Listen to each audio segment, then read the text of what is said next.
Derrick White. Joe Dumars. Derrick White. Joe Dumars. Derrick White. Joe Dumars. There is not one winning back. 3 on 2 to drop the slam for the seventh game. And Joey Dumars has just scored his 10,000th career point.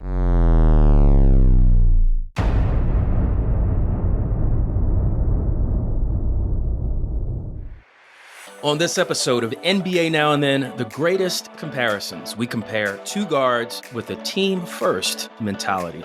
This player gave Michael Jordan fits on defense on his way to winning a Finals MVP. His work ethic and underrated offensive skill helped Boston win its first title since 2008.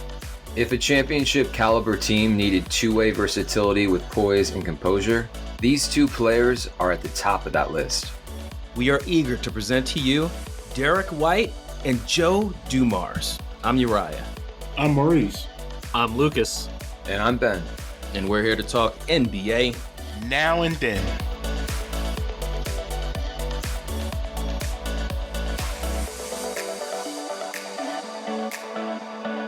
Hey, welcome back, everybody. I'm here with our guys, Lucas, Maurice, and Ben. And this is going to be a great comparison. We have two guards, obviously from two different eras. They have a lot in common. But before we discuss why we are discussing these two players, I think it's time to talk about Patreon, guys. Yep, let's go for it. Yeah.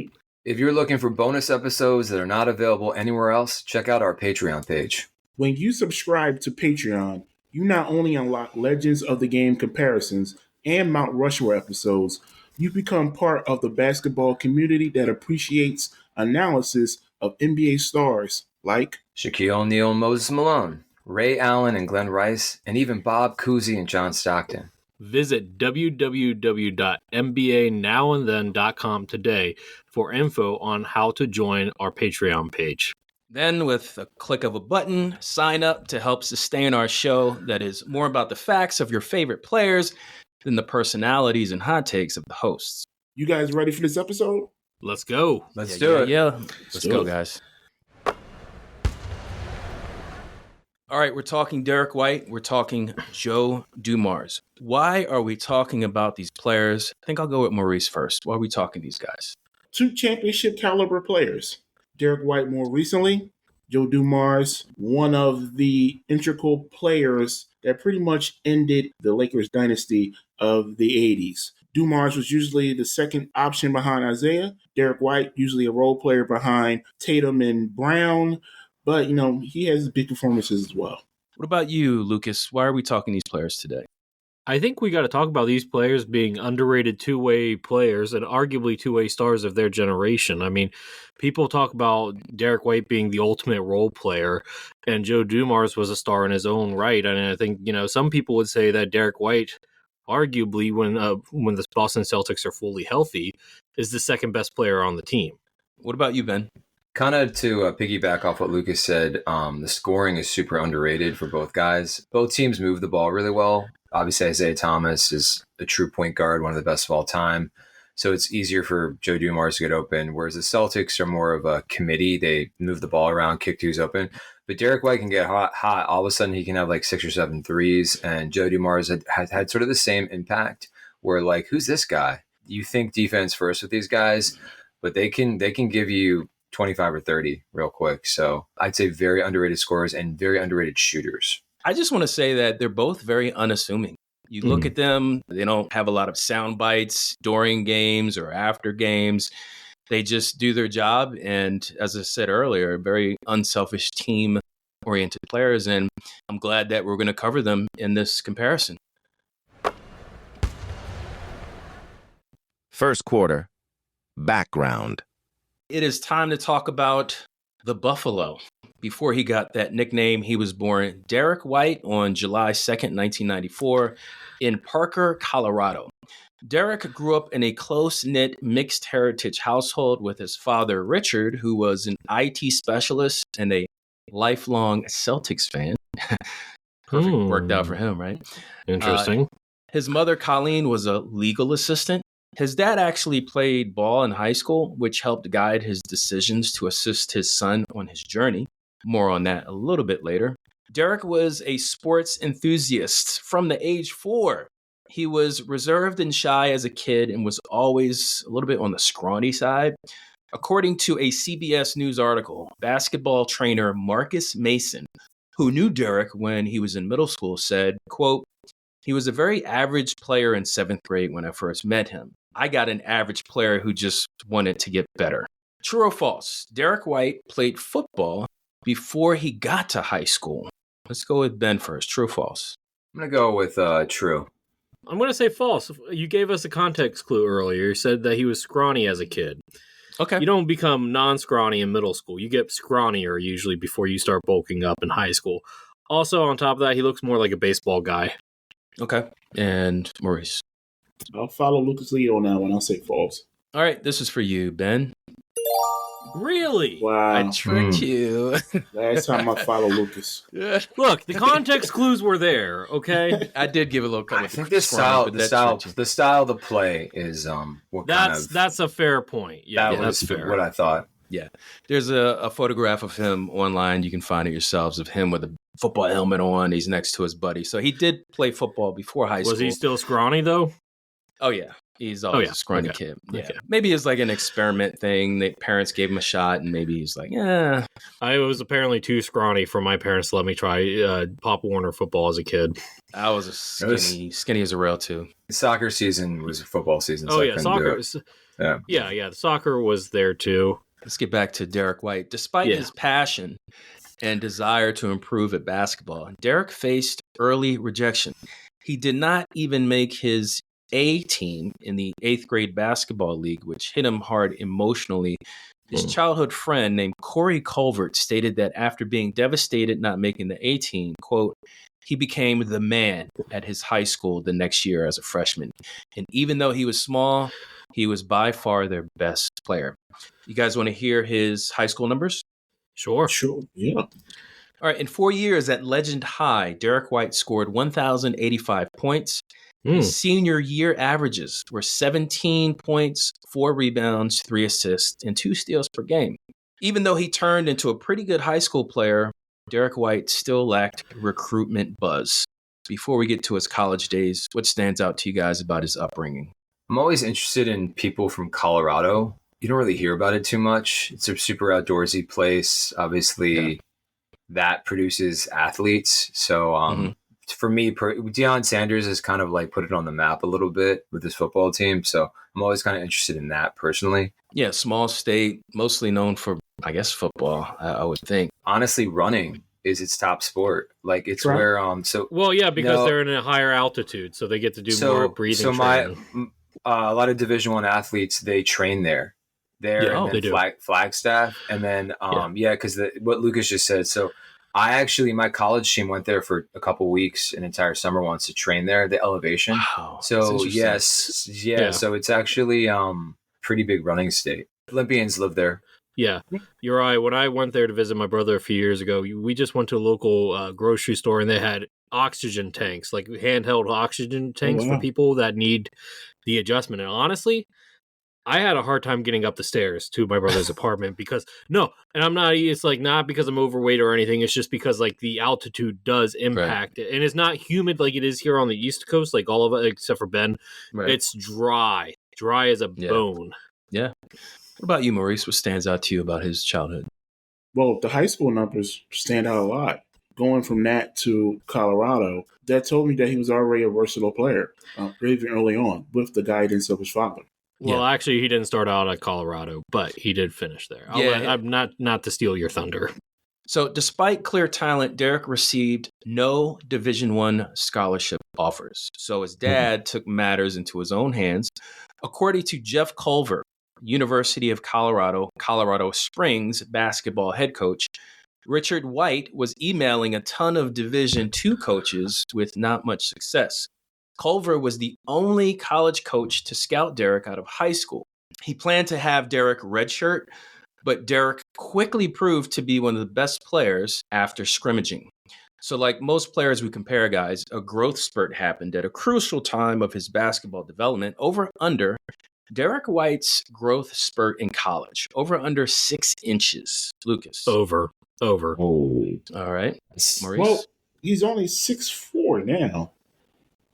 I mean, that fits the not recruit. But if he's averaging 17 points per game in high school and not getting looked at, he has to be below 5'8". All right. That's a good point. Following Lucas again. All right, I'll go over. I'm going to go over too. Oh, No. Maurice, don't you learn? You say it every episode. I can't follow Lucas. Lucas, Okay. you're so confident. And a lot of your logic makes sense. But he had a 4-inch growth spurt. He went from 6'1" to 6'5" inches. Oh. 6'5" in height. So That's a big too- jump because 6'1", 6'1", I'm 6 feet, and like you're too small in high school at that height. You got to be like 6'3" and above to like do anything in high try school. playing high school basketball at 5'9" and then get back to me, guys. Yeah. we know Just you were saying. the center. You were the center for your I high was school, power too. forward / center. Yes. Okay. Fair. It was a private school. Okay, guys. We can. You know. All right. I quit because Philadelphia area high school is just it's too good. So Competitive. yeah, It's it's too many very people. competitive It's in too Philly. popular. You can get away with it in Delaware. Coatesville at Chester were always like, yeah, you're gonna get cooked. So here are Derrick White's Division II numbers. Freshman season, he played at University of Colorado Springs. He averaged 16.9 points per game, and he set some freshman records with 440 points and 164 made free throws. His sophomore year, he exploded to 22.2 points a game. In his junior year, he became a bona fide Division II star, averaging 25.8 points, 7.4 rebounds, 5.2 assists, and 2 blocks. Does anybody know which D1 college he transferred to during his senior year? Lucas? I mean, Colorado. Colorado. Okay, all right, we got that out the way. In that one Division I season, Derrick White averaged 18 points, 4 rebounds, 4 assists, 1 steal, and 1 block. Derrick White recorded 615 points, ranking high in a single season scoring for Colorado transfers. So his hard work paid off after Colorado because Derrick White declared for the NBA draft in 2017 and was selected late in the first round by the San Antonio Spurs. This is my favorite story, favorite pick in the draft. The D2 University of Colorado Springs, and now he turns into a first-round pick with the Spurs, Jay. Really amazing. A smooth combo guard that played point guard for the Buffs. A really good finisher. He's got a good floater. Got to the free throw line. He was 5th in the Pac-12 in free throw attempts per game at about 5.5. So he understands how to get fouled. He's got good form on his shot. Who wants to go first? What stands out about his college career? That he stayed all 4 years and was still a first-round pick. That doesn't usually happen, especially not at a major school. I mean, a mid-majors. I mean, not to say that Colorado wasn't. Well, he didn't stay all 4 years at one school. Remember, you said he transferred. but he was a 4-year player. Oh, I see what you're saying. Okay, Yeah. that's Dude, true. Lucas, usually that happens. Like you kind of saw that with that dude on Colorado State who transferred from Colorado this year. I think his name is Neek. Oh, something. I know who you're talking about because he was in the draft and then he left. Yeah. Yeah, you run into these guys that he looked really good at summer league, by the way. But these older dudes usually, even the 6th or 2nd round pick, he might have jumped a little bit. He was almost 1st round pick because they went that far in the tournament. So I wonder. I don't know what Derrick White, his Colorado team, did that year. Does anyone know? No. Like maybe His record. I'll look that up. Keep talking. His last year, like maybe that's how he became a 1st round pick because it is unusual that he's a 1st round pick because he's a 6'4" guard. To answer that question, Ben, he was drafted by Coach Popovich. Right. Yeah. And he seemed like the total perfect player to come in and play for Coach Pop. You know, there's a little bit of a Tony Parker, a little bit of a Manu Ginobili in him. So yeah, and he was. yeah. You're right. He was drafted to a contender, and so that's a different. Yes. You're right. That's a different Yes. recruitment. Yeah, that's a good They're point. drafted by a contender. They want experience. They want to know what That's they're true. getting. Because Kawhi was an MVP finalist, I think, when Derrick White was a rookie, right? Hang on. I think Let he me might double have been. check that because I think that was the year that Kawhi actually was out. Let me double check that, guys. So real quick, No. Lucas, while you're doing that, in 2016-2017, the Colorado Buffaloes had a record of 19-15, and they ranked 7th in the Pac-12, with an 8-10 conference record. So I guess the team didn't do particularly well, but No. good enough for Derrick White to stand out and get Pop's eyes, like you said. Yeah. That was he was drafted 2017-18. They didn't win the championship that year. They lost in the first round, actually. Oh, yeah, they so lost. Colorado lost. went to the tournament? No, I'm He's talking about the Spurs. NBA. Spurs. Oh, the Spurs. Okay. Yeah. This was the year that Kawhi didn't play. This was the year after. Oh, right. After This he got was stepped after on. the injury. This was after the injury. So this So they is never what played together, Derrick White and Kawhi? not. I mean, it doesn't look not in the playoffs. And then let me double check. No, the they would regular have played the season. No, you're right. They didn't play the 2017-18 season. His rookie Kawhi year. was on the roster, but I don't think he. roster. Yes, he was. Yeah, he played 9 games. That's right. Okay. Yeah. Okay. So So technically, they practiced together and they maybe played a little Yeah. bit together. Yeah. All right, so let's go to the other side of the comparison. We're going to talk a little Joe Dumars right now. So let's talk about Broadway Joe, a.k.a. Joe D. Before he got those nicknames, he was born Joe Dumars III on May 24th, 1963 in Shreveport, Louisiana. He grew up, though, in a small town called Natchitoches, Louisiana, population 18,337, and a close-knit, sports-loving family. He was the youngest of 7 children. His father, Joe Dumars II, was a truck driver, while his mother, Ophelia, was a custodian at Northwestern State University, and she was known for her discipline and strong family values. Now, sports were central to the Dumars household. While Joe would become famous for basketball, what other sport was actually his first love? Louisiana definitely going baseball. I think All right. LSU always wins the baseball championship.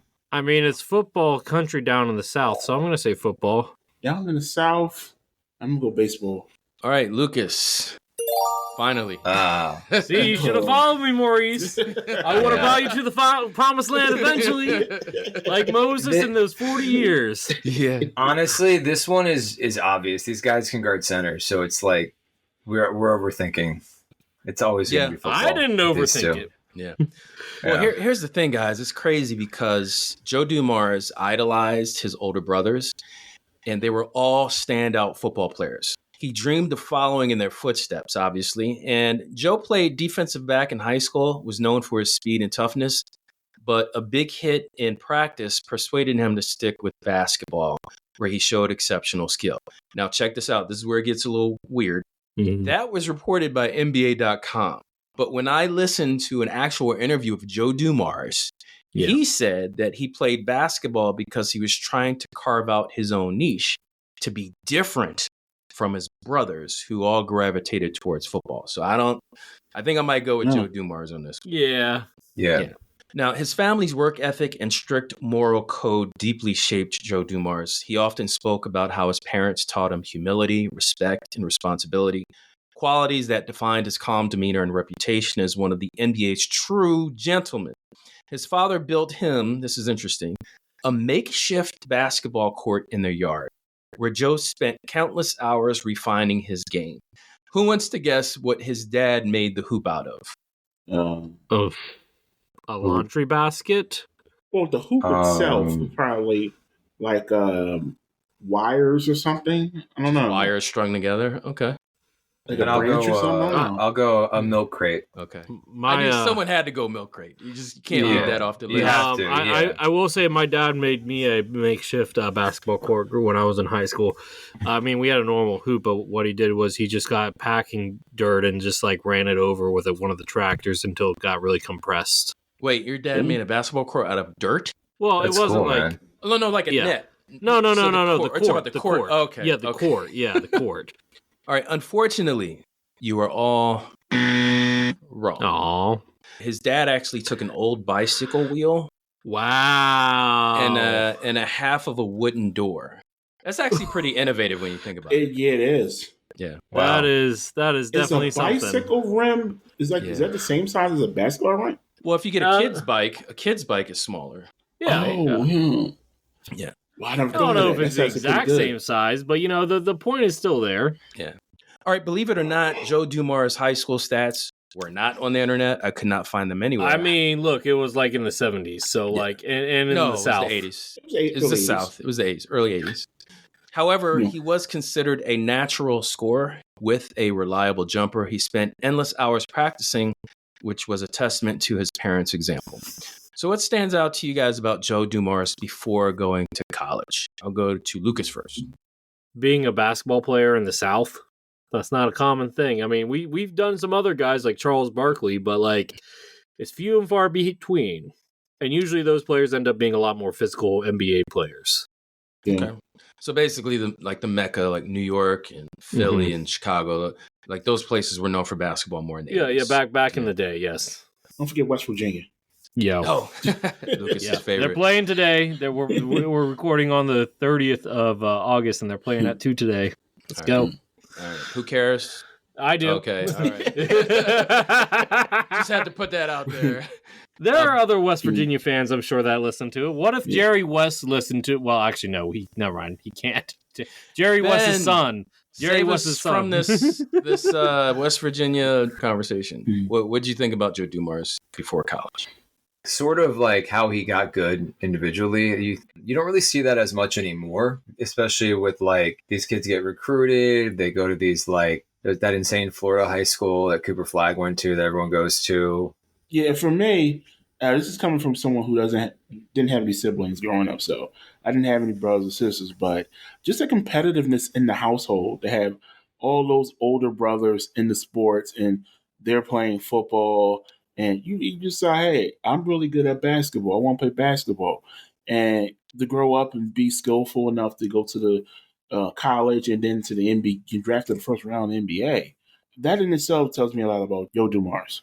Yeah, the dynamics of being so young compared to your older brothers and completely garnering attention for their athletic ability in a very grueling sport, football.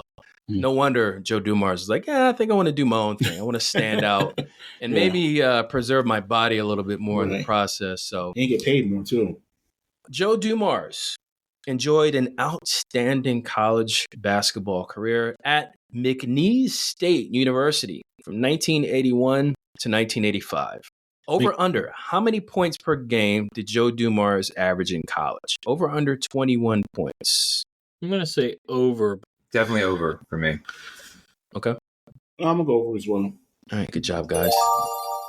He averaged 22.5 points per game over his 4-year career. As a senior, his average jumped to 25.8, which ranked 6th in the whole nation. Another thing they have in common, they played college 4 years. Didn't get that until just now. So his college career total, Joe Dumars scored 2,612 career points, becoming the all-time leading scorer at McNeese State. Get this, by the time he finished his college career, he finished as the 11th leading scorer in NCAA history. He managed to do this before what? His senior season? No. It's what happened across the whole league that all of a sudden they put it in there. 3-point shooting. Yes. Oh. Yeah, he did all this before the 3-point line was implemented. He also averaged 4.2 boards, 2.8 assists per game, along with 1.6 steals. The craziest stat in my research, guys, check this out. Joe Dumars shot 324 free throws his junior season. Wow. Think about that. Are they still playing 35 games? I believe so, but still. So 324 divided by 35. It's about like 9 a game. He's making 9 per game. Well, no, he shot 9 per game. Shot 9 per game. Yeah. That means he's getting at least 1 and 1 and at least getting fouled 4 times a game. That's really hard. That's hard on your body, too. Yeah. So can anybody name Joe Dumars' favorite NBA player while he was still in college? Magic. Oh, gosh. No, it's not Magic. Nope. Oh. Who's the Skywalker from Denver in the 1970s? David Thompson? Yeah, David Thompson. Nope, that's wrong. George Morris. Dr. No. J. All right. Nope, Well, you're all wrong. Is it Michael Jordan? When you hear it, you're going to be like, duh. His favorite player, and this is from the interview, he said his favorite player in college was Isaiah Thomas. Oh. Oh, Yeah. right. Oh, okay. 79, yeah. It was so cool listening to him talk to it was an older woman. She did a good job interviewing him, but Joe Dumars was like, explaining how when he got drafted, he was like, I'm playing with my favorite player. Like, he's my teammate now. So that was pretty cool. You want to hear his conference honors? Sure. Yeah. Let's do it. Joe Dumars was a 4-time All-Southland Conference selection, earning titles such as Southland Rookie of the Year, Conference Player of the Year during his junior and senior seasons. His excellence led to being named a Sporting News All-American and playing in prestigious postseason classics like the East-West Game, Aloha Game, and Hall of Fame Game. McNeese State retired his number 4 jersey and still holds multiple school records. In 1985, he went from McNeese State to play with his basketball idol, Isaiah Thomas, where Joe Dumars was drafted 18th in the first round by the Detroit Pistons. The Detroit Pistons select Joe Dumars of McNeese State. There is Joe Dumars. He is projected as a point guard, 6'3", 200 pounds, and a lot of people compare him in some of his playing style to Andrew Toney of the 76ers. He is considered a pure first-round pick and the first small guard, point guard type player to go. John Thompson, your feelings about him? Well, from what I've heard, he's just an outstanding shooter, and McNeese State it has an outstanding basketball program. I think now what is happening is we're now starting to get into the unpredictable picks, and a lot of people are going to be surprised. I heard somebody say he was a better shooter than Tony, and if he's better than Tony, he can shoot the basketball. He's not shooting hope at the basket. And of course, Indiana has a pretty darn good point guard already, or I should say Detroit has a pretty darn good point guard already, so Dumars may get a look as a big guard. Let's just find out. Let's go to Rick Barry now. Rick? Joe, congratulations. You're going to get an opportunity to go to a team that has another great guard on it, Isaiah Thomas. Are you looking forward to getting a chance to play with him? Yeah, I'm looking forward to getting a chance to play with Isaiah. He's a great guard, and I think there's a lot that I can learn from. Now, they talked about you being the point guard. Of course, with Isaiah there, I think you may have to make a little move over to the shooting guard position, but I think you might be able to handle that quite well. They say you're a great shooter. How do you feel you could adjust to playing that role? I think I can make the adjustment. It doesn't matter, really, if I play the point or the off guard. I'm used to playing the off guard as well as the point guard, so. That was really like cool. A lot of name drops there. Like John Thompson that was a good interview. Just got done. I mean, he played at the end of the Bill Russell era. So, like, was he even coaching college at that point? Probably not. I think he was at Georgetown. Yeah, okay, he was. Oh, yeah. He's at Georgetown. Yeah, And I mean, then you did Rick Barry, who we just, no, was it Rick? No, John Barry. John Barry, right? Did he say that Rick was or Rick John Barry. That was Rick Barry. Yeah. Okay. Yeah. Shout out Rick Barry. Check out that episode. We compared him to Jerry West. But let's get back to Joe Dumars. What stood out to you guys from Joe Dumars' college career? I'll go with Ben first. Interesting that Andrew Toney he's from that area, and he went to Louisiana school. Probably we see this now in the last finals. There's all these 2-way guards, and that's really trendy right now. Kind of a Derrick White type. All Ben needed to hear was Andrew Toney. Sixers. Here we go. Off to the running. Off to the races. So I want to point out something here. A couple of similarities that we've already seen from these guys. Grew up playing football, switched over to basketball. Mm-hmm. Went to a small local college a smallish local college as a result. Played point guard primarily in college, and then switched to 2 guard primarily in the NBA. Especially the small school thing. I agree. Yeah. Maurice? Yeah, I mean, and you mentioned it too, Uriah. Both played 4 years. Both were underrated. Both were drafted towards the back of the draft. I think in '84 there wasn't as many teams, so technically that was kind of like the back of the draft back then. Yeah, at 18. Both of them had a chip on their shoulder. Both of them had a lot to prove going into situations where there's other stars. You know, Isaiah Thomas or I think Duncan was retired at that point, but Kawhi Leonard. So there's a lot of similarities between these two players. Absolutely. Yeah, it's just inspiring to know that their parents, whether it's Colorado or Louisiana, they pushed them but they also had the inner drive to say, I'm good enough to take it to the next level, and hard work and determination paid off for both Joe Dumars and Derrick White. I'm done with my segment. Lucas, you all set, sir? Yes, sir. Second quarter. Statistics. Duran to Cunningham. Oh my gosh! What a rejection from Derrick White! What's going to happen? Look at Derrick White. Look at the read. Look at the timing. White again. Yes, sir! And here's White with 2 seconds. It'll count. Got it! D. White with a little dynamite. So running away with this one, putting some highlights on the tape.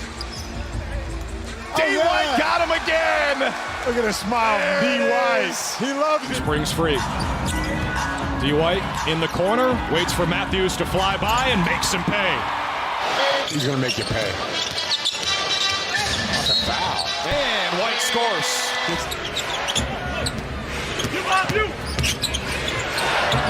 Oh, D. White with the floater. Wow. He pulls it back. So those are the highlights. Here are the numbers. To Derrick White. Derrick White is listed at 6'4", 190 pounds. He is currently 31 years old and is entering his 9th NBA season. Mm-hmm. He's played for both the Spurs and the Celtics. He's worn different numbers for both teams. We currently know right now he's wearing number 9 for the Celtics. So what number did he wear for the Spurs? Number 1, I think. Okay, your eye says 1. Maurice? Why am I getting 4? I'm getting 4 in my head. Then you're going to go with 4. Ben?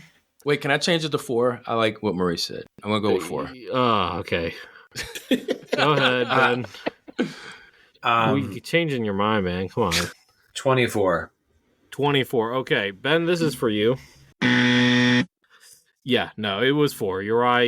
I was mad because I was going to give you a thumbs down too. That's wow. You want me to fail? Hey, no, never. You're the boss here. No, I like having the buzzer. Okay, that being said, I am nobody's boss, by the way. I get the reference though. I get the reference. Lucas wants the buzzer. That's what he wants. He wants the buzzer. I would like power of the buzzer, but I know that's I would never happen. give him the buzzer because he would. You know what? Maybe I should start doing that on my other podcasts. No. Using the yes. No. That being said, let's get into it. So I'm going to go with Derrick White's 2023-24 season. 2 seasons ago, at the age of 29, he averaged 15.2 points, 4.2 rebounds, 5.2 assists, 1 steal, 1.2 blocks. 1.2 blocks for a 6'4" point guard. That's good. Combo guard. 1.5 turnovers and 2.1 fouls for being the defensive anchor on the wing. Well, I mean, he did have help, but I'm not going to get into that. He also shot 46.1% from the field, 39.6% from downtown, and 90.1% from the foul line. So he almost got the 50-40-90, almost. Wow.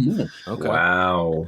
I mean, he was about 4% off on field goals, but the 3-point percentage was almost there, and he had the foul shot. Yeah, still. Keep an eye on that. And I just want to say this before I preface anything else going into the... I chose this season, but very well, this might not even be his best season yet.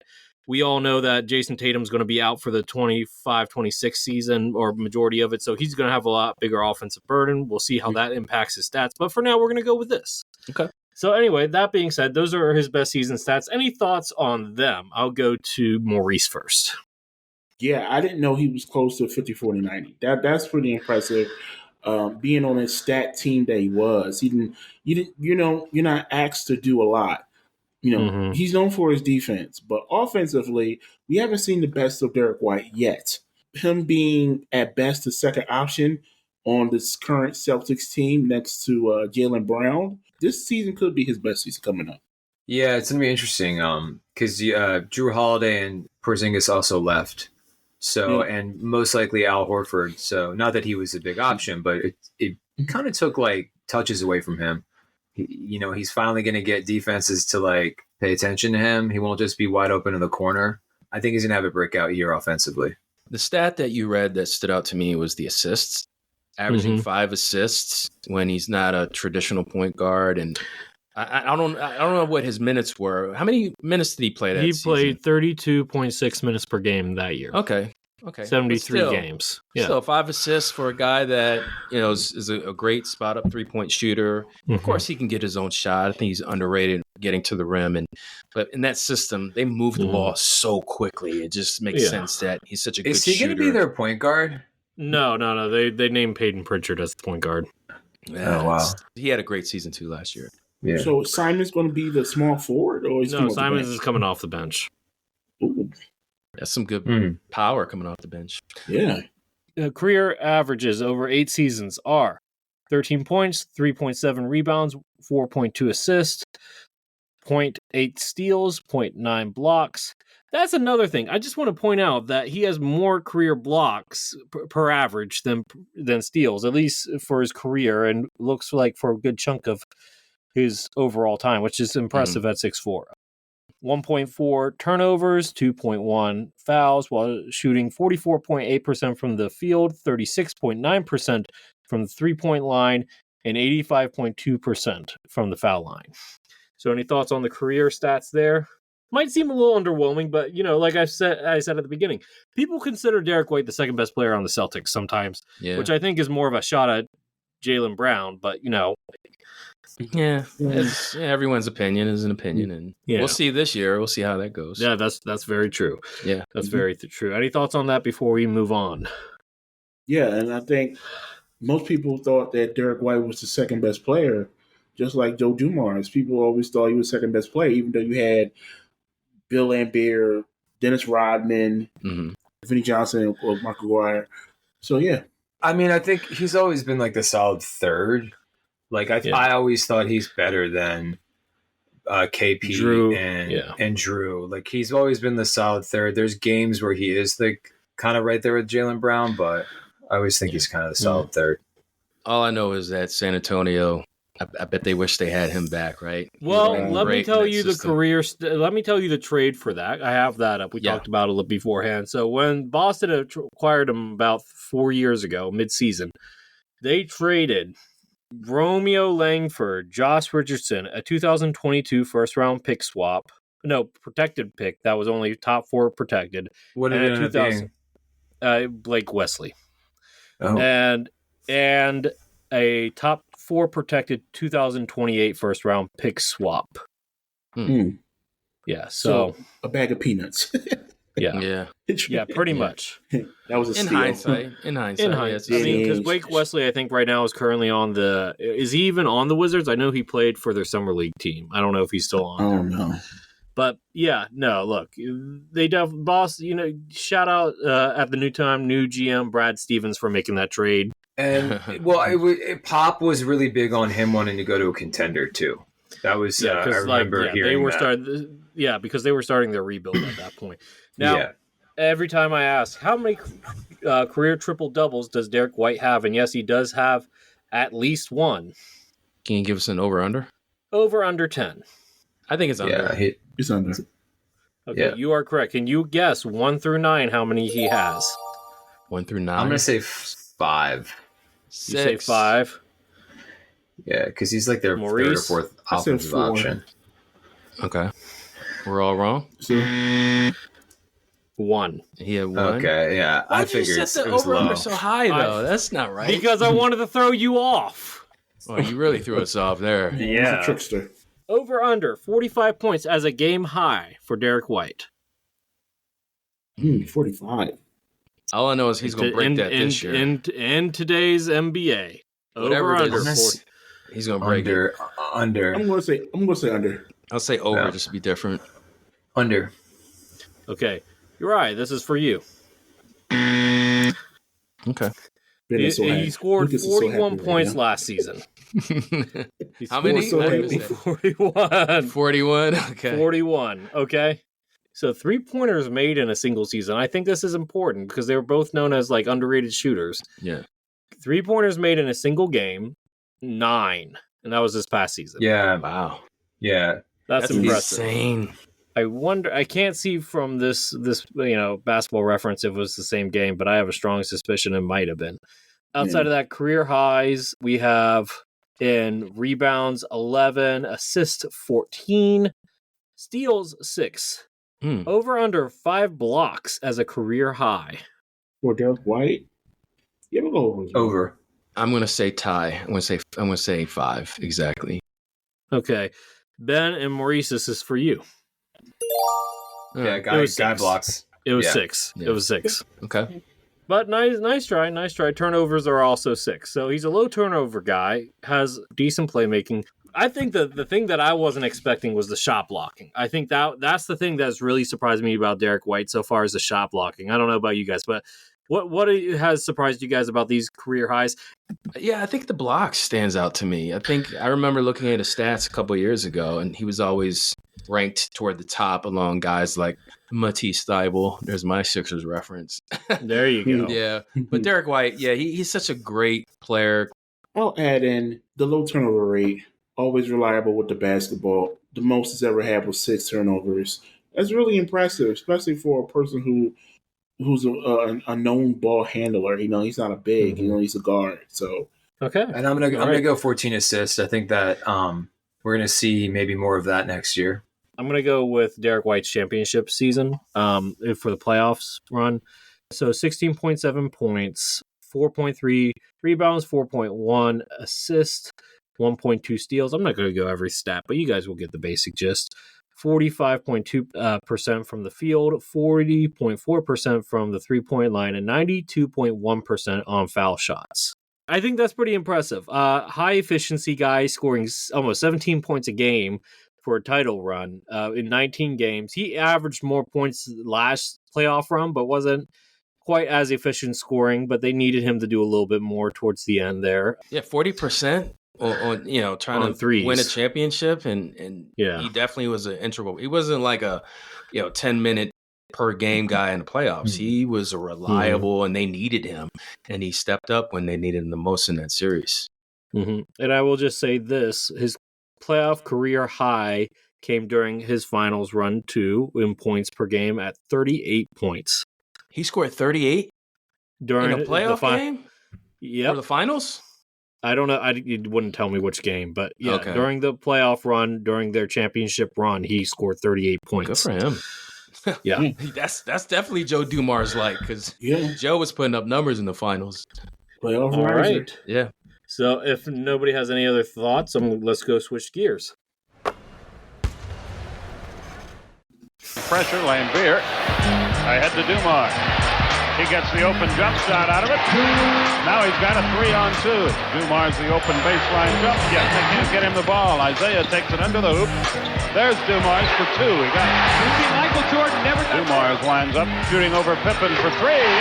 Vinnie Johnson down low. Dumars fumbled but got out of trouble and dribbled. In the series, the year before it was 1-1. Off the pick, it's Dumars with a left side of the net. Dumars made a sensational jump. You can see them getting well. Dumars. Chicago team that now has confidence. Dumars from 50. Johnson out of there with the ball. Jordan tries to steal it and can't. Dumars has been the big gun, and he's still here. I think Chicago will probably get a timeout. Great pass. Dumars the open game. So Joe Dumars III was 6'3", 190 pounds. He is currently 62 years old, serving as president of basketball operations for the New Orleans Pelicans. He wore number 4 for his whole entire career. We're going to go with the 92-93 season, okay? They both wore 4. Oh, they did. Yeah. Okay. Good catch there, Maurice. Yeah.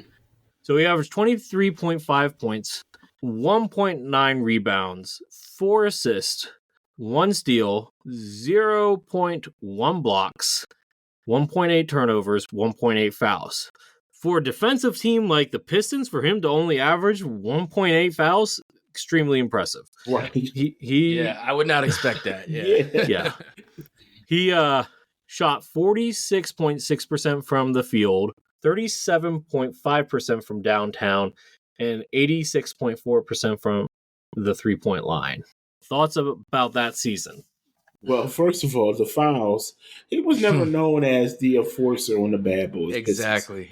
But he was like the defensive guard between him and Isaiah, right? He would take on the harder assignments. Yeah, if there was like a good cop, bad cop in that situation, he was a good cop.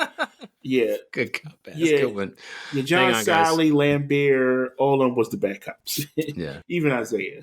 He had Rick Mahorn, Dennis Rodman. There were a lot of guys that were getting fouls. Yeah, they were taking the shots. Yeah, even Isaiah would give some really hard fouls against guys like Jordan and other players in the 80s and 90s. But yeah, that was surprising too. I just want to say the shooting. These two players, Joe Dumars and Derrick White, whether it's free throws, 3-point shot, they were really locked in with shooting the ball. Another reason why this is a good comp. I think the biggest difference between these guys, besides the points per game, is the rebounding. Derrick White's a much better rebounder. Right. So I have a quick question. Yeah. So is this the first time in a while we've had the then player have a higher points per game than the now player? I think so. I can't remember the last time we did that, where the then player had a. Is this the first time? I don't think it's the first time. Because I think Blake Griffin had a higher points per game. Who do we compare SGA to? Penny. So it was Penny, SGA as well as Blake and Paolo. Yeah. I'm pretty sure Blake had more points per game, right? Yeah. Yeah, I think Jamal Murray, I think he scored more points than Jamal Murray. I think he was less than Darren Williams, right? I don't remember. I don't remember either. All right. Anyway. Yeah. But anyway, so career stats: 16.1 points, 2.2 rebounds, 4.5 assists, 0.9 steals, 0.1 blocks, 2 turnovers, 1.8 fouls, while shooting 46% from the field, 38.2% on 3-pointers, and 84.3% on foul shots. I also want to note that in the 1997-98 season, he did lead the league in one statistical category. Can you guys tell me which stat it was? 97-98? It was the year before he retired. It was the second to last year before he retired. Led the league in something? Yes. Oh, okay. Free throw percentage. Yeah, I'll go minutes. Uriah, what do you say? I will go effective field goal percentage. You are all wrong. Oh man. What is it? It was actually 3-pointers attempted per game at 5.9. Really? Wow. 88? That's Grant crazy. Hill was giving the ball. Yeah. He was shooting a lot of threes in 98. That's like Del Curry, Dale Ellis, Reggie Miller. Sadly, that's the average for a wing player now in the NBA. It is. Right. Yeah. Very different time period. Yes. But, I found that interesting. We learned that Derrick White had a career high of, what did I say, 41? 41? Over, under, or tied with Derrick White's career high of 41 points. You said tie. You threw in a tie. Interesting. I'm going to say I could just be trying to say to throw you off. I never thought Joe Dumars scored more than 40 points in a game. This would be shocking to me. I'm going to go under. Okay, under. Uriah? I don't know. I feel like it's a trick question. I'm going to go over. Over. Okay, Maurice, this is for you. Oh, really? He scored a career high 45 points. Whoa. Wow. In the 1991-92 season. Wow, so this is still prime bad boys. He scored over 40 points in at least 1, 2, 3, 4, 5, 6, 7 seasons. Well, I'm shocked. I'm surprised by that one. Outside of that, this is another one. So we said Derrick White's career high in making threes in a single game was 9. Over, under, or tied Derrick White's career highs in made 3-pointers. 9? Wow. Yes.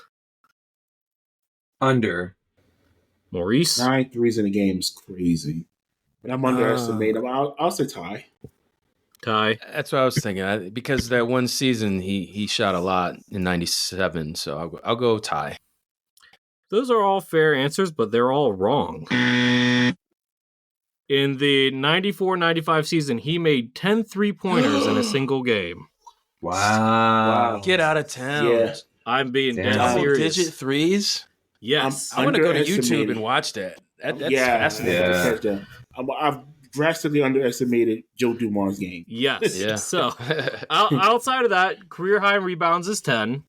Career high in assists is 14, which is only one higher than Derrick White's.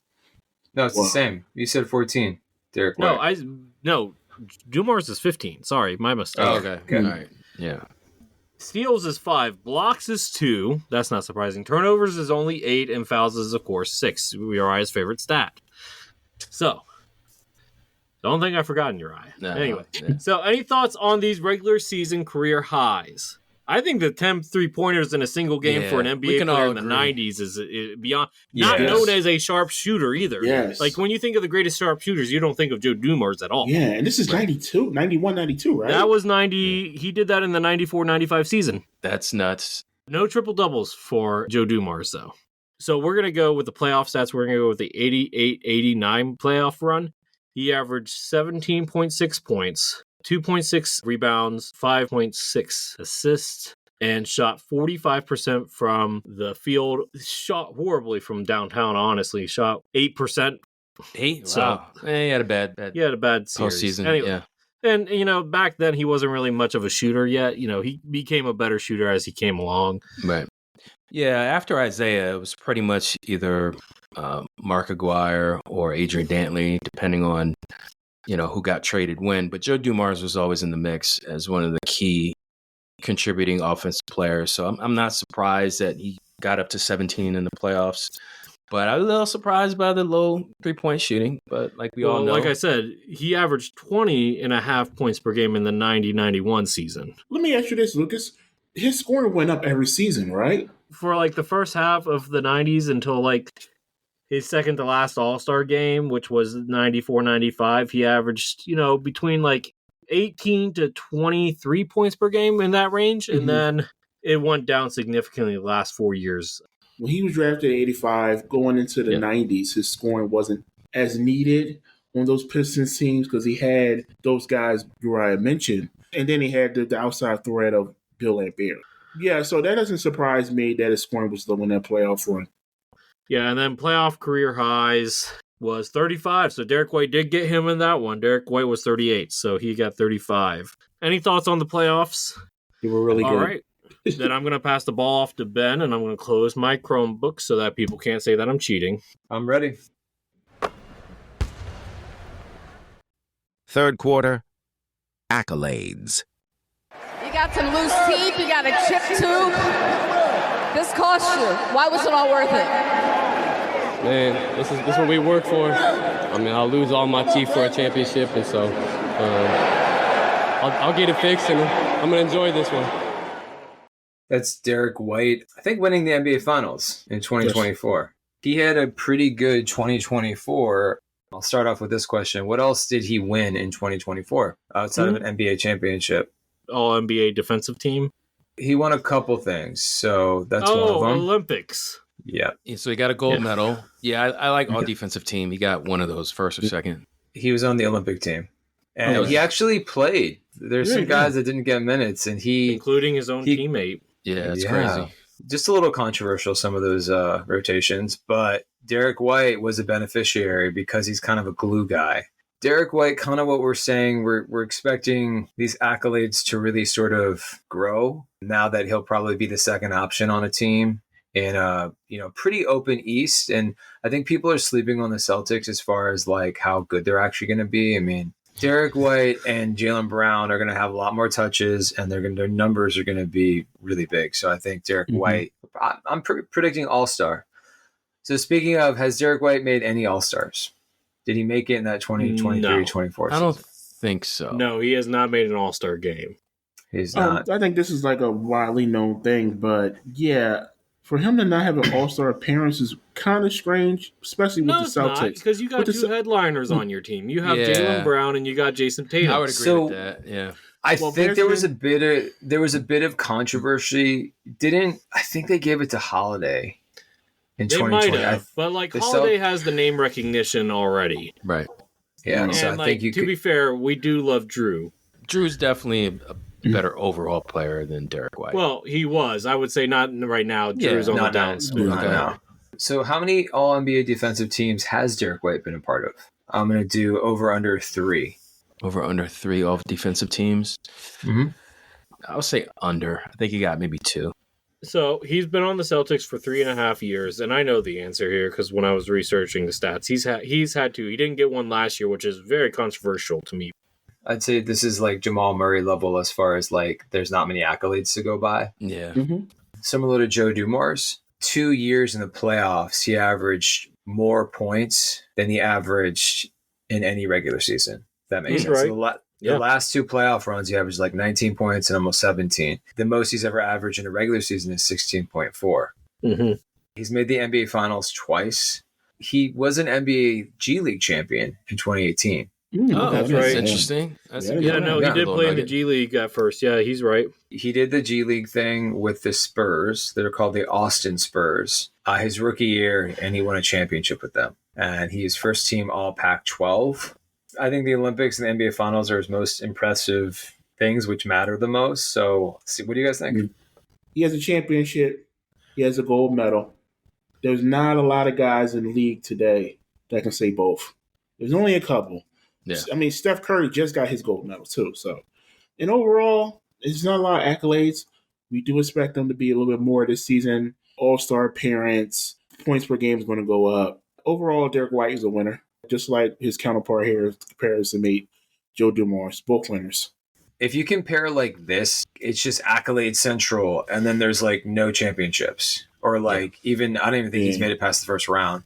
But sometimes it's about being on the right team too. It's not. I would say like those 2 players in particular are like right place, right time. Yeah. Well, that's why I think when it comes to teammates, which is what Maurice obviously dishes out, sometimes it's not about teammates helping you win collectively. Sometimes teammates might take away touches, they take away roles. Basically, when the Celtics were fully healthy for the past 3 years, he's been the 5th option in the starting 5. The real question comes this year, like, is he going to be able to take on a bigger offensive burden for a full 82 games than just in the playoffs? That yet to be determined. I think it's possible. Yeah.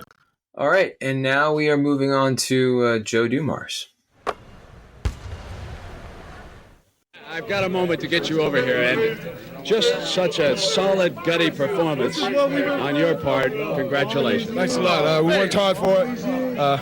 That was our purpose coming into this season. From day one, we wanted to get here, and here we are.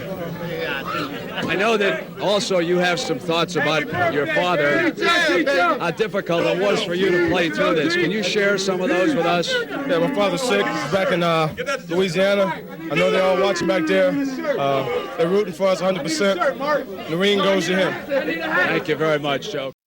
That's Joe Dumars, I believe, winning a championship. Yeah, that was their first championship they were interviewed. If anybody's watched the Bad Boys Pistons documentary, you would know that during the second finals when they won, Joe Dumars lost his father.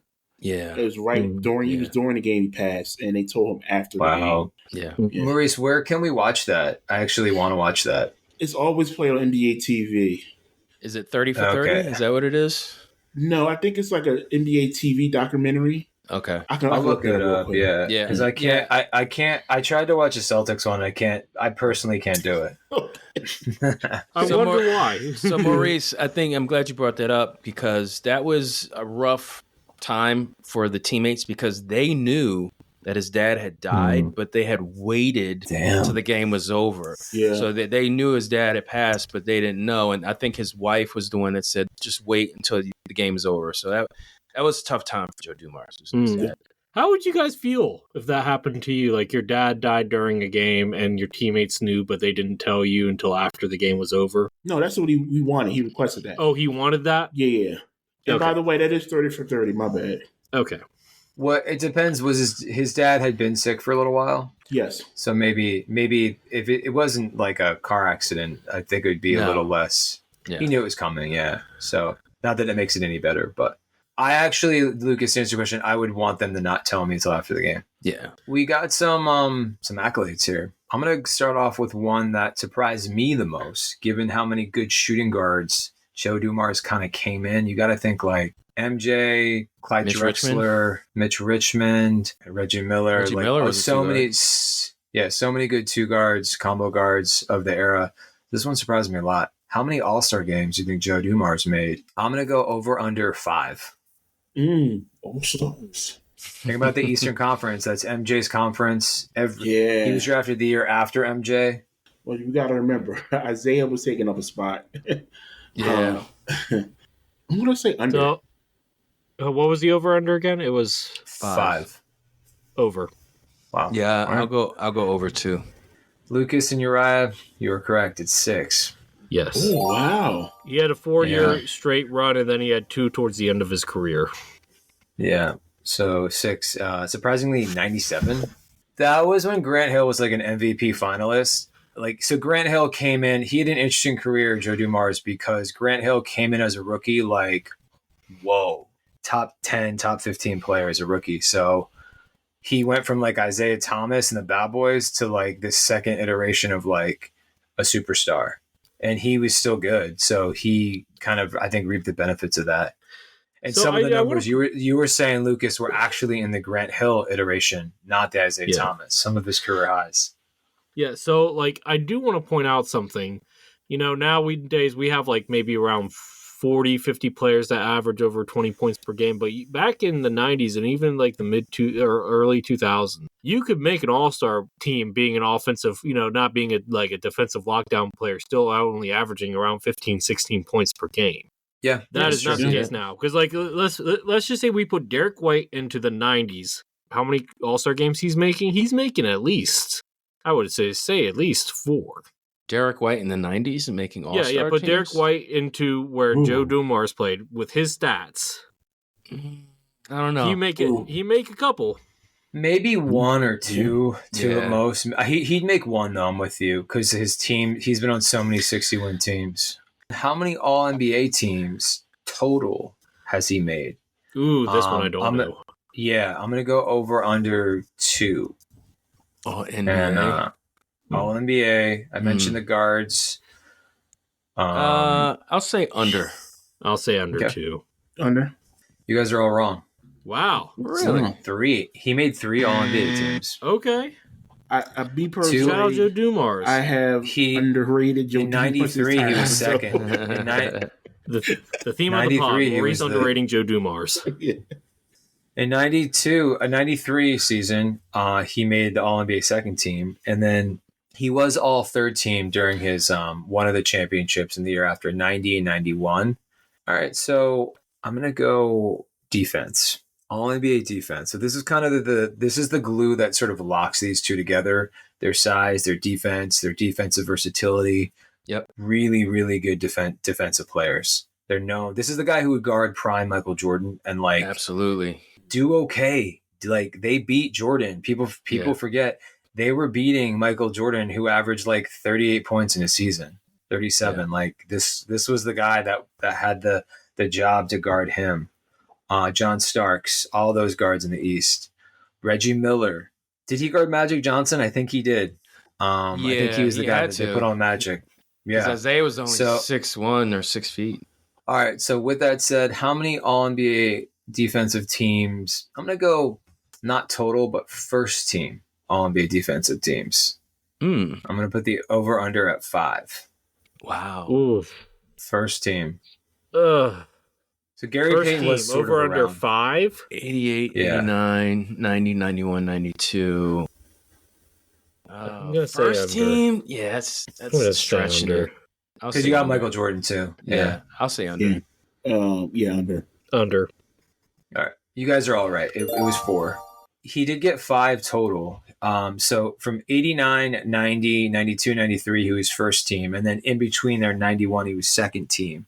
He was probably paired with Michael during a lot of that. It was Michael Jordan and him. Yeah. It sounds like Gary took over kind of the Joe Dumars position, and then Michael retired.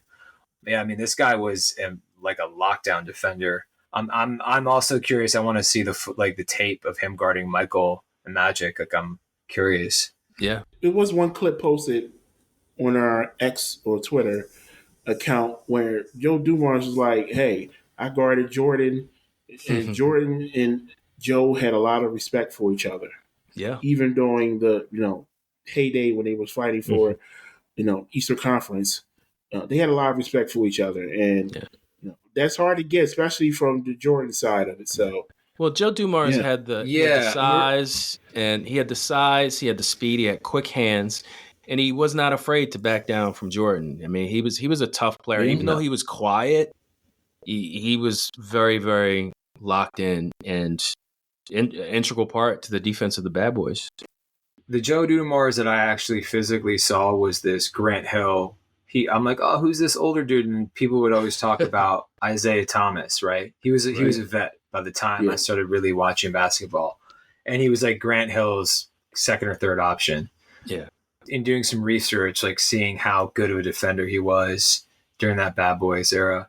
So speaking of, he won not one but 2 NBA championships in 89, 90, back to back. They beat the Lakers. Yep. And then they beat, who else did they beat? Portland. It was a Portland, Trailblazers, right? yeah.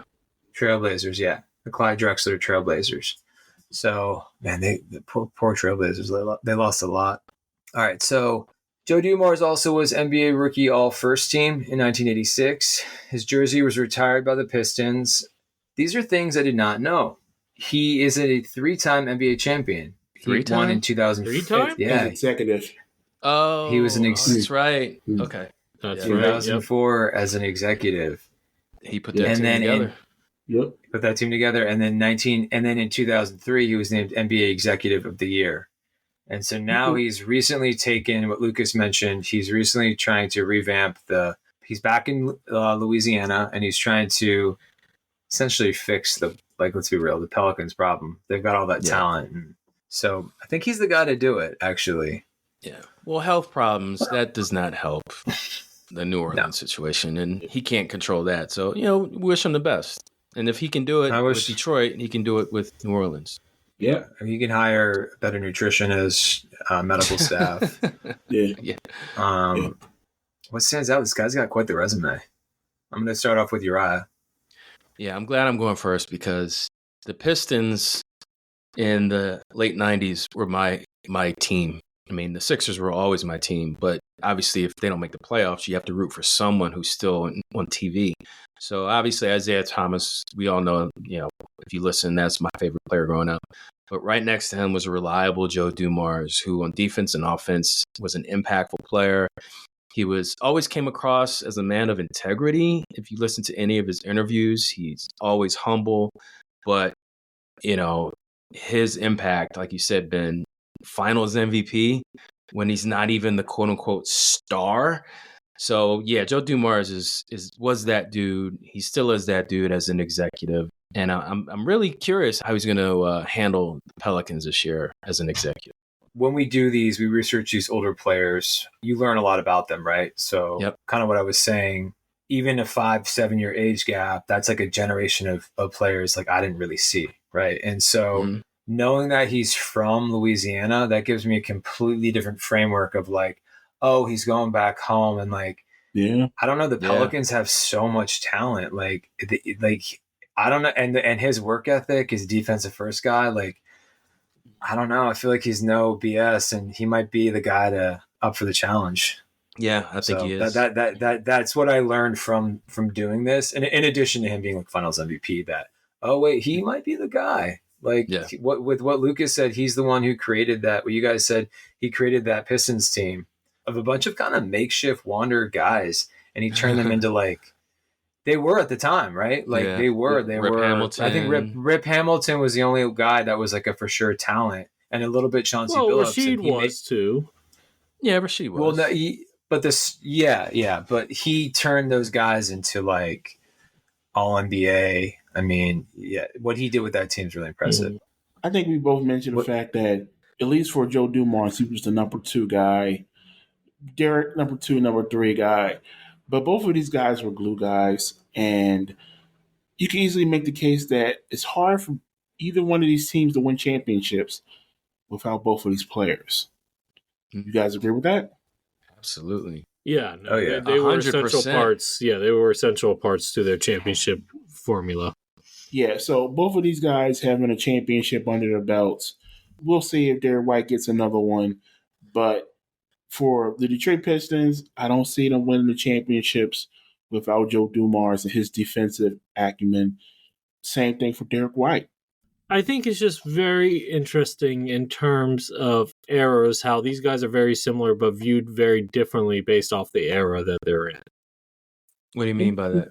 I think like I said earlier, I think if you put Derrick White, if you swap eras and put Derrick White where Joe Dumars is, like Derrick White's going to be getting many more All-Stars than the none that he has currently. I think they're both successful. Yeah, I think so too. They're both successful. Yeah. I'm not going to say that Joe Dumars wouldn't be successful. I'm just saying I think Derrick White would have a lot more accolades than what he currently does. I'm with you. I think Dumars had a little bit more of a bag. Like, if I'm being real, offensive bag. Well, I mean, he might. Joe Dumars and Drew Holiday in the backcourt today. Yeah, that's a championship. It's a championship. Yeah. I think I can switch over to teammates. All right, take us away, Maurice. Let's do it. Fourth quarter, teammates. I was happy for him. He's been playing his last 2 games. Obviously a big reason why we won these 2 games. And we need him to continue to play at this level. And he can. And so I was happy to hear that for him. We talked about it after the game. He was like, "That's what it felt like." More of a dynamic team when D. White is asserting himself and being aggressive and not being passive, right?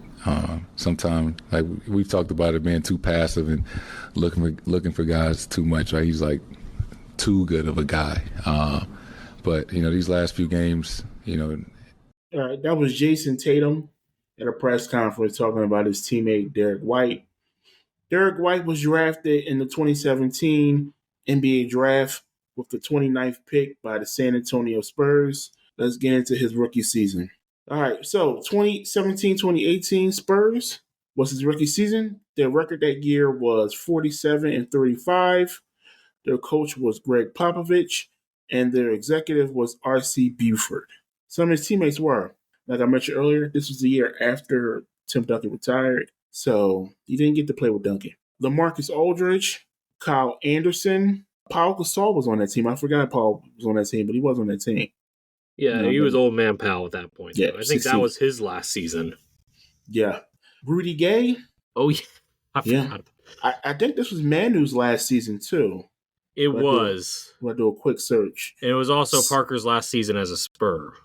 So this was basically the end of an era, if you want to say. Yeah, it was. For the Spurs. Shout out Danny Green. Danny Green was on that team. Mm-hmm. Patty Mills, Jonte Murray, you mentioned Tony White, and Kawhi Leonard as well. So this did Murray play a game? Because I think that was the year that he tore his ACL, and that's why they drafted White. I think so.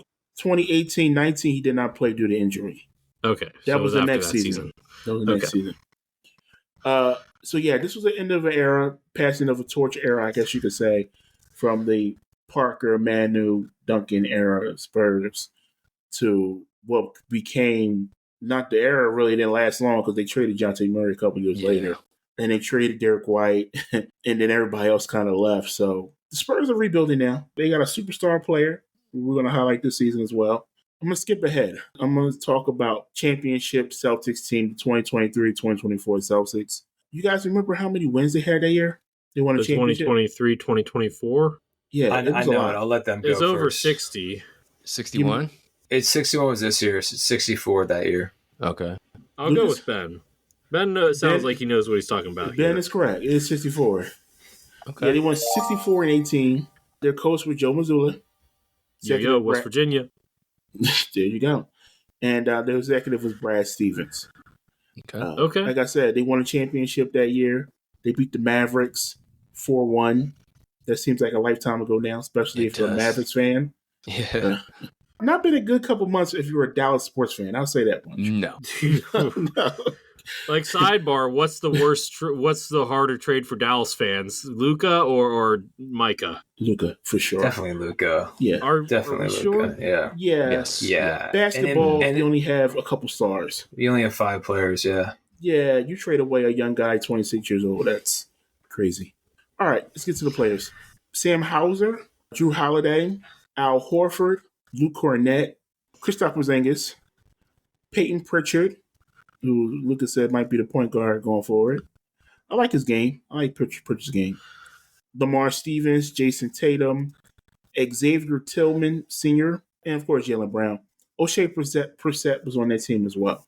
So let me ask you guys this question. Who won the most games with Derrick White as a teammate?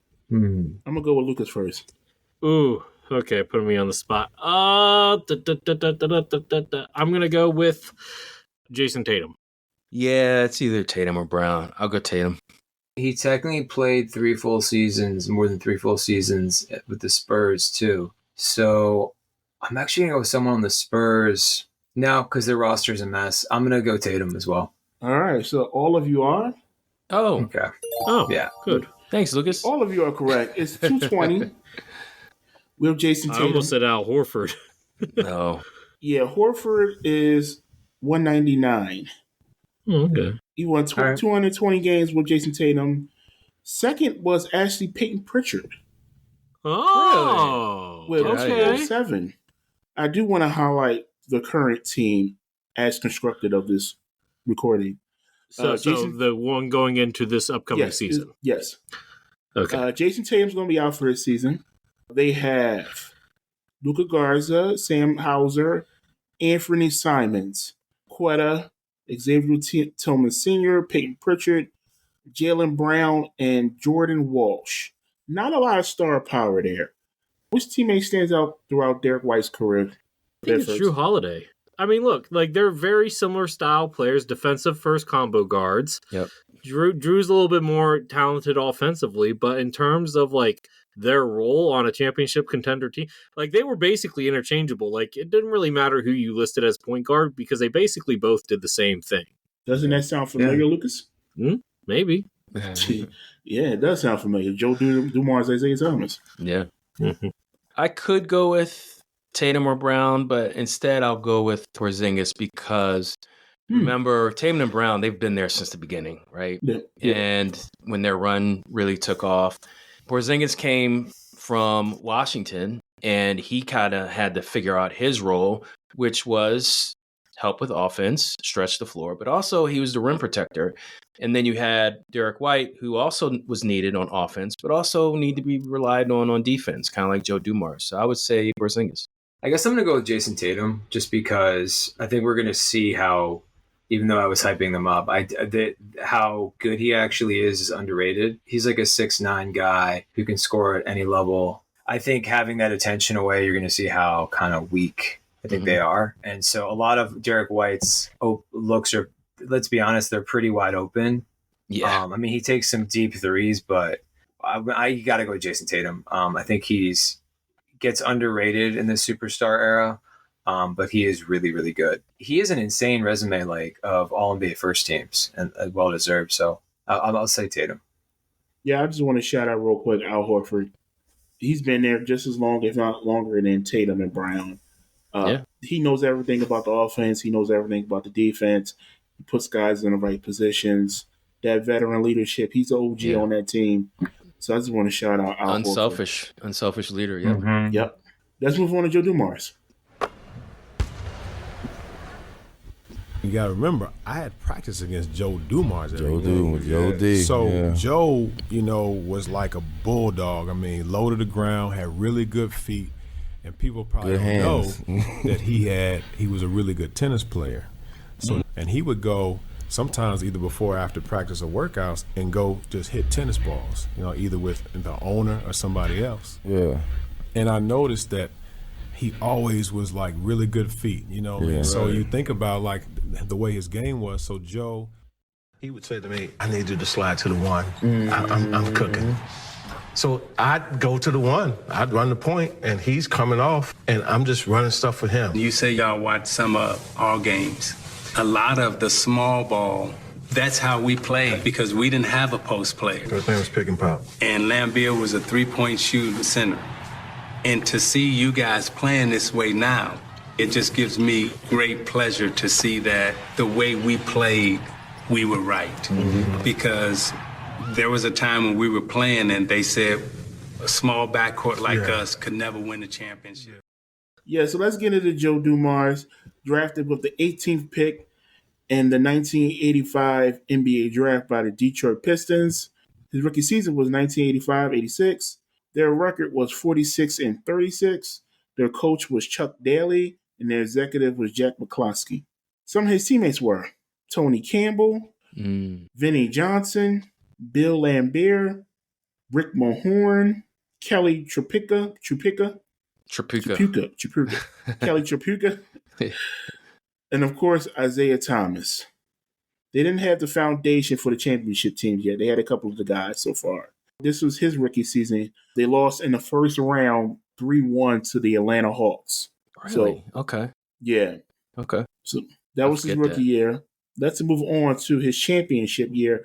The first championship, I went with the first one because they won more games that season. Over under, how many games did they win that season real quick?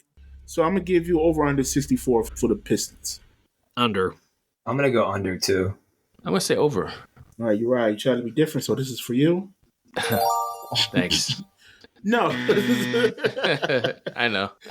Yeah, they won 63. They were 63 and 19. Still really good. Yeah. In a very competitive NBA at that point. Oh, yeah. Like I mentioned, they beat the Lakers, swept the Lakers in the NBA Finals that year. It's surprising, yeah. Yeah. Mm-hmm. There's only 2 teams in the 80s that swept the Lakers. You know the other team, right? Jordan. The Lakers? No. In the finals. It was Michael Jordan. It was the Sixers. It was Jordan. The Sixers. Oh. Yeah. There you go. Fo. Yeah. All right, so some of the teammates were championship teammates. Mark McGuire.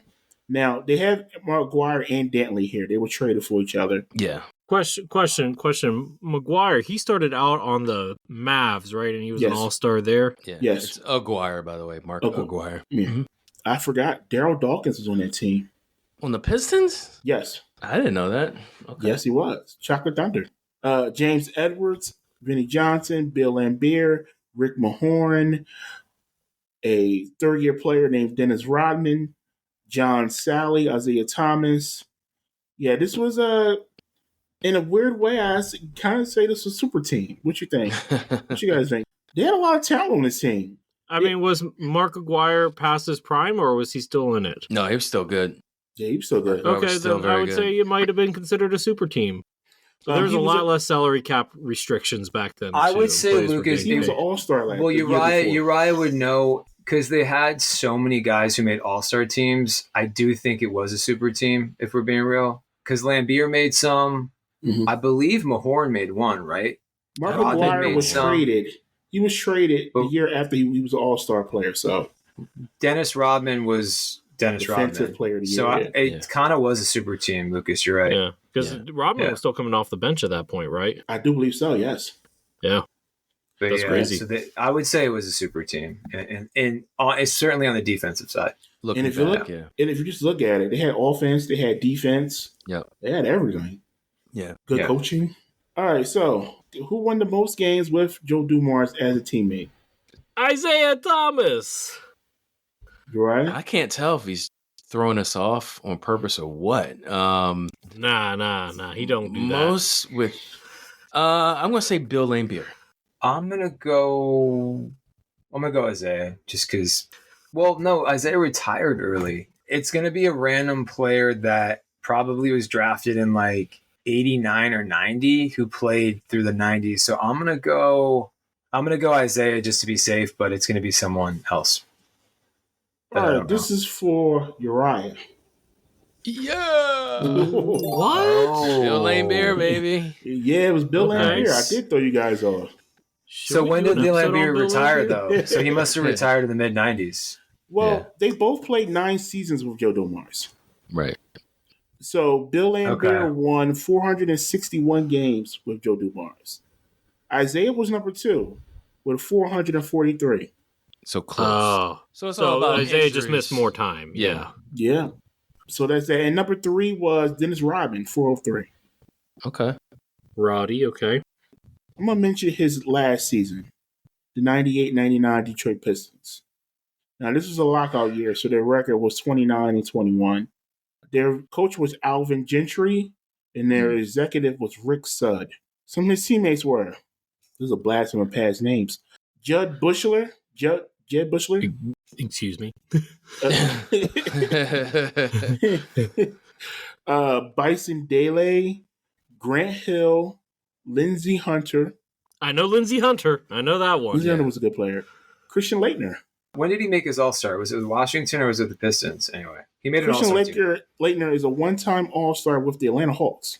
Yep. Hawks, that was it. Never mind. Yeah, Mark got drafted by the T-Wolves, though, right? Yeah. Mark Macon, Eric Montross, Jerry Stackhouse. How do I know Mark Macon? Mark Macon, Lucas, played for the Temple Owls, and he was a really good college player, but it didn't really translate. I don't follow Temple at all. Yeah. The only reason why I know about him is Maurice. Yeah. You think. Jerome Williams, big dog. What do you call him? The dog. Iverson's college Junkyard teammate. dog. Junkyard dog. Junkyard dog. And Charles O'Bannon. He played 38 games that season. So, which teammate stands out the most throughout Joe Dumars' career? A lot of teammates, a lot of championship guys, but give me one player. Grant Hill was like a top 3 player some years when he was with Joe Dumars. I don't know if you guys remember. Yeah, no, but he was very good. Yeah. No, he was very good. Yeah. But he had a healthy 5 or 6 year run that was like they were predicting him to be the next Michael Jordan for a minute. He was across. They said he's the next Magic Johnson, that Michael Jordan. He's basically what LeBron turned into. He was basically going to be with exactly the numbers he was putting up. He was good right away. But I'm going to say Grant Hill just to be different. But I think that's something people forget. Yeah, you're right. I can see your point, Ben, but in my opinion, it has to be Isaiah Thomas because they'd won 2 championships together. Isaiah was his favorite player while he was in college, and I can only imagine some of the lessons that Isaiah taught a young Joe Dumars coming into the NBA from such a small school down in Louisiana. So, I'm not going to overthink it. I'm just going to say Isaiah. You know, I was going to say Isaiah too, but because Uriah already took it, I do have a backup here, and I have Bill Laimbeer. Think about it like this. Ben actually mentioned it earlier. If we were comparing to, like, how Porzingis really helps Derrick White defensively, Laimbeer did the same thing, right? Laimbeer did the same thing. He anchored the inside, and Joe anchored the outside, and that's a tandem that won 2 championships defensively. So that's something that I think should be included as well. You might have found another comparison, Laimbeer to the player, by the way. Porzingis? No, we have one for Porzingis. Yeah. Okay. Yeah, but we got to do Laimbeer is my point. Yeah, we will. We will. Yeah, I think for teammates, because I mentioned this earlier, and Lucas mentioned it with the stats, he wasn't relied on to be a scorer in the 80s. So when you have a handful of guys, whether before the trade or after the trade, of Dantley, Aguirre, Vinnie Johnson, those guards coming off the bench to supplement the scoring, when Joe Dumars is guarding Michael Jordan or Magic Johnson, those teammates are really important. Exactly. So, I just want to shout them out. All right, with that said, though, done. Now that we've given you all the facts on Derrick White and Joe Dumars, it's time for you to make your case. At this point, it's not about our opinion, it's about yours. We'll see you on your favorite social media platform, ready to check out your takes. You can find us on X, Facebook, Instagram, TikTok, and Threads. For the sources of information used in this episode, you can visit our website at nbanowandthen.com. Also, visit our website to sign up for our monthly newsletter and check out our comparison articles. Don't forget you can follow the NBA stars we featured on today's episode through their social media. So for Joe Dumars, he is not on social media, but if you want to check out anything that he's doing NBA related wise, well, you can just go to the New Orleans Pelicans website and see what he's up to as an executive. And you can follow Derrick White on Twitter or X at DWhite921 and on Instagram at DWhite921. All right, thanks for listening, everyone out there. We just wrapped up our comparison of Joe Dumars and Derrick White. Until next time, this is Uriah with NBA Now and Then with Maurice, Lucas, and Ben. Peace. Deuces. See ya.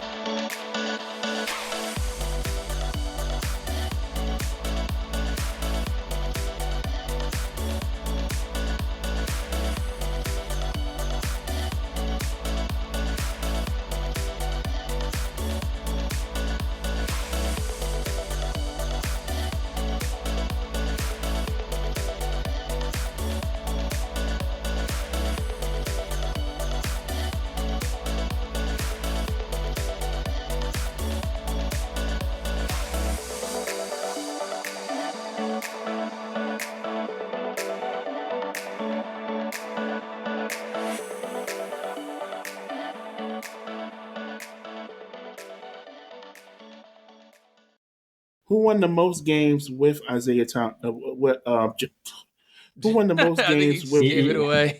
You gave it away. You might want to ask who won the second most games now. Yeah, let's do that.